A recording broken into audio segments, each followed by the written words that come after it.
ನರಕಾಸುರ ಭೂದೇವಿಯ ಗರ್ಭ ಸಂಜಾತ, ಲೋಕ ಕಂಟಕನಾಗಿ ಭುವಿಯ ಸಜ್ಜನರ ಬಾಳನ್ನು ನರಕವಾಗಿಸಿದ್ದಲ್ಲದೆ ದೇವತೆಗಳ ಒಡೆಯ ಇಂದ್ರನ ಶ್ವೇತಛತ್ರವನ್ನು, ಸ್ವರ್ಗದ ವಿಹಾರ ಸ್ಥಾನವೆನಿಸಿದ ಮರಕತಾದ್ರಿಯನ್ನು ಅಪಹರಿಸಿದವ, ದೇವಮಾತೆ ಅದಿತಿಯ ಕರ್ಣಕುಂಡಲಗಳನ್ನು ಹೊತ್ತೊಯ್ದವನು.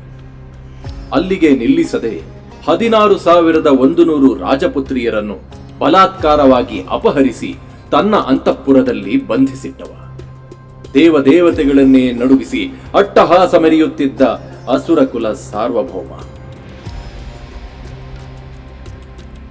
ಈ ವಿಪರೀತ ವಿದ್ಯಮಾನಗಳಿಂದ ದೇವೇಂದ್ರನು ವಿಚಲಿತನಾಗುತ್ತಾನೆ.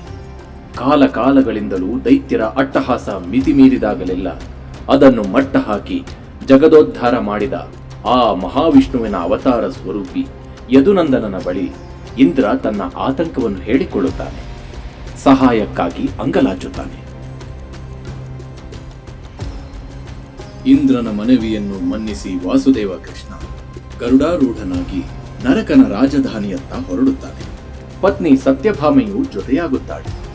ನರಕನಂತಹ ದೈತ್ಯನೊಡನೆ ಸಂಭವಿಸಲಿರುವ ಭೀಕರ ಸಮರದ ಪರಿಣಾಮವನ್ನು ಅರಿತು ಸತ್ಯಭಾಮೆ ರಣಾಂಗಣಕ್ಕಿಳಿಯಲು ಒಂದಿನಿತೂ ಹಿಂಜರಿಯುವುದಿಲ್ಲ. ತನ್ನ ಸೌಂದರ್ಯದ ಹಿಂದಿನ ಧೈರ್ಯಶಾಲಿ ವ್ಯಕ್ತಿತ್ವವನ್ನು ಜಗತ್ತಿಗೆ ಪರಿಚಯಿಸಲು ಎನ್ನುವಂತೆ ಆಕೆ ಗರುಡವಾಹನನೊಂದಿಗೆ ಪ್ರಾಗ್ಜ್ಯೋತಿಷಪುರಕ್ಕೆ ತೆರಳುತ್ತಾಳೆ. ಪ್ರಾಗ್ಜ್ಯೋತಿಷಪುರವನ್ನು ಸುತ್ತುವರಿದಿರುವ ಪರ್ವತ ಮತ್ತು ಶಸ್ತ್ರಗಳ ಪ್ರಾಕಾರಗಳನ್ನು, ಜಲ ಮತ್ತು ಅಗ್ನಿಯ ದುರ್ಗಗಳನ್ನು, ಮುರಾಸುರ ನಿರ್ಮಿತ ಸಾವಿರ ಸರಪಳಿಗಳ ರಕ್ಷಣಾ ಕವಚಗಳನ್ನು ತನ್ನ ಬಾಣ ಮತ್ತು ಗದಾಪ್ರಹಾರಗಳಿಂದ ಕೃಷ್ಣನು ಭೇದಿಸಿದನು. ನಂತರ ತನ್ನ ಆಗಮನವನ್ನು ಪಾಂಚಜನ್ಯದ ಪ್ರಳಯಕಾರಿ ನಾದದೊಂದಿಗೆ ನರಕ ಮತ್ತು ಅವನ ಸಹಚಾರಿಗಳಿಗೆ ಸಾರುತ್ತಾ ಯುದ್ಧಾಹ್ವಾನ ನೀಡುತ್ತಾನೆ. ಪಾಂಚಜನ್ಯದ ಆರ್ಭಟಕ್ಕೆ ಬೆಚ್ಚಿ ಜಲದಲ್ಲಿ ಮಲಗಿದ್ದ ಪಂಚಶಿರನಾದ ಮುರನು ನಿದಿರೆಯಿಂದೆದ್ದನು. ತನ್ನ ಗದೆಯನ್ನು ತಿರುಗಿಸುತ್ತ 5 ಮುಖಗಳಿಂದ 3 ಲೋಕಗಳನ್ನು ನುಂಗುವಂತೆ ಆರ್ಭಟಿಸುತ್ತಾ ಎದುರಾದನು. ರಾಜಧಾನಿಯ ಸುತ್ತ ಭದ್ರತೆಯ ರಕ್ಷಣಾ ಕವಚಗಳನ್ನು ನಿರ್ಮಿಸಿದ ನರಕಾಸುರನ ಸ್ನೇಹಿತನೇ ಈ ಮುರ. ನರಕನ ರಕ್ಷಣೆಯ ಹೊಣೆ ಹೊತ್ತು ಕೃಷ್ಣನನ್ನೆದುರಿಸಲು ಮುಂದಾಗುತ್ತಾನೆ. ಗರುಡನ ಮೇಲೆಸೆದ 3 ತಲೆಯ ಗಧೆಯನ್ನು ತನ್ನ ಬಾಣಗಳಿಂದ 3 ತುಂಡಾಗಿ ಕತ್ತರಿಸಿದ ಮಾಧವನು ಮುರನ ಪಂಚಶಿರಗಳನ್ನು ತನ್ನ ಚಕ್ರದಿಂದ ತರಿದು ಹಾಕಿದನು. ಮುರಾರಿ ಎಂಬ ಹೊಸ ಅನ್ವರ್ಥವನ್ನು ತನ್ನದಾಗಿಸಿಕೊಂಡನು. ಪಿತೃವಧೆಯಿಂದ ಕ್ರೋಧಗೊಂಡ ಮುರನ ಸುತರಾದ ತಾಮ್ರ, ಅಂತರಿಕ್ಷ, ಶ್ರವಣ, ವಿಭಾವಸು, ವಸು, ನಭಸ್ವಂತ ಹಾಗೂ ಅರುಣರು ಪ್ರತೀಕಾರದ ಜ್ವಾಲಾಗ್ನಿಯಲ್ಲಿ ಕುದಿಯುತ್ತಾ ಕೃಷ್ಣನ ಮೇಲೆ ವಿಧ ಆಯುಧಗಳ ಪ್ರಹಾರ ನಡೆಸಿದರು. ಆದರೆ ಅವರು ಎದುರಾದದ್ದು ಸಾಕ್ಷಾತ್ ಮುರಾರಿಯನ್ನು ಎಂಬ ಅರಿವು ಸ್ವಲ್ಪವೇ ಸಮಯದಲ್ಲಿ ಅವರಿಗಾಯಿತು.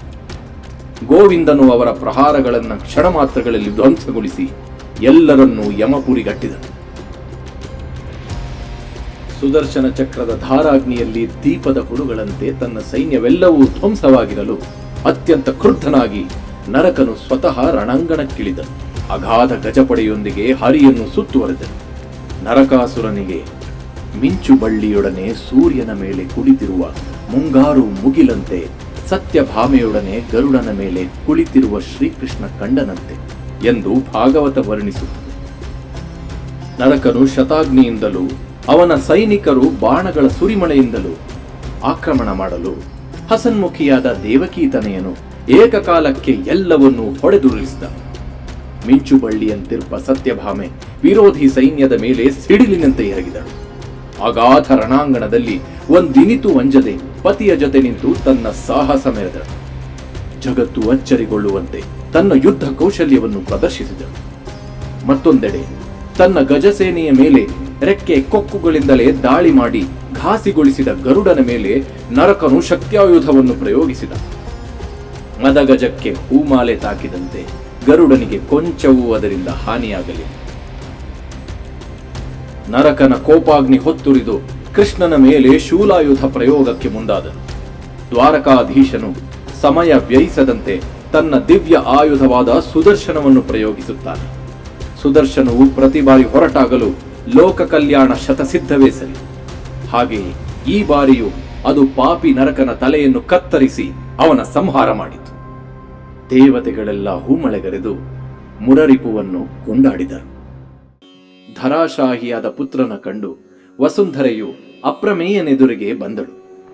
ನರಕನು ಅಪಹರಿಸಿದ್ದ ದಿವ್ಯರತ್ನ ಖಚಿತವಾದ ಅದಿತಿಯ ಕಿವಿಯೋಲೆಗಳನ್ನು ಹಿಂದಿರುಗಿಸಿದಳು. ಅಂತೆಯೇ ಶ್ವೇತಛತ್ರ ಮತ್ತು ಮರಕತಾದ್ರಿಯನ್ನು ಕೂಡ ಮರಳಿಸಿದಳು. ಭಕ್ತಿಯಿಂದ ಕೈ ಮುಗಿದು ಜಗದೊಡೆಯನಲ್ಲಿ ಮೊರೆ ಇಟ್ಟಳು. ಪರಮಾತ್ಮ, ಕಮಲನಾಭ, ವಾಸುದೇವ, ನರಕನ ಪುತ್ರ ಭಗದತ್ತ ಭೀತನಾಗಿ ನಿನ್ನ ಪಾದದ ಮೊರೆ ಹೊಕ್ಕಿರುವನು. ಅವನನ್ನು ಕಾಪಾಡು. ವರಾಹ ರೂಪಿಯಾಗಿ ನೀ ನನ್ನ ನೆತ್ತಿದಾಗ ನಿನ್ನ ಸ್ಪರ್ಶದಿಂದ ಜನಿಸಿದವನು ನರಕ. ಅಂದು ಸಂತಾನ ಭಾಗ್ಯ ಕರುಣಿಸಿದೆ. ಇಂದು ಅದೇ ಸಂತಾನದ ಅತ್ಯಾಚಾರಿ ಕರ್ಮಗಳ ಭಾರದಿಂದ ನೀನೇ ನನ್ನನ್ನು ಮುಕ್ತಗೊಳಿಸಿರುವೆ. ಉಳಿದಿರುವ ಅವನ ಸಂತತಿಯನ್ನು ನೀನೇ ಉದ್ಧರಿಸು ಎಂಬುದಾಗಿ ಬೇಡಿಕೊಳ್ಳುತ್ತಾಳೆ. ಶ್ರೀಕೃಷ್ಣ ಅವಳ ಮನವಿಯನ್ನು ಮನ್ನಿಸುತ್ತಾನೆ. ನರಕನ ಅರಮನೆಯನ್ನು ಪ್ರವೇಶಿಸಿದ ಕೇಶವ ಅಂತಃಪುರದಲ್ಲಿ ಬಂಧಿಸಿಟ್ಟ 16,100 ರಾಜಪುತ್ರಿಯರನ್ನು ಬಿಡುಗಡೆಗೊಳಿಸಿದ. ಶ್ಯಾಮ ಸುಂದರನ ದಿವ್ಯ ಸ್ವರೂಪವನ್ನು ಕಂಡೊಡನೆ ಅವರೆಲ್ಲರೂ ಅವನೆಡೆಗೆ ಮೋಹಿತರು, ಭಾವಪರವಶರೂ ಆಗಿ ಮನದಲ್ಲೇ ಅವನನ್ನು ಪತಿಯನ್ನಾಗಿ ವರಿಸಿದರು. ಅವರ ಮನದಾಸೆಯನ್ನರಿತ ಮುರಾರಿಯು 16,100 ಕೃಷ್ಣ ರೂಪಗಳಿಂದ ರಾಜಪುತ್ರಿಯರೆಲ್ಲರನ್ನೂ ಪತ್ನಿಯರನ್ನಾಗಿ ಸ್ವೀಕರಿಸಿದನು.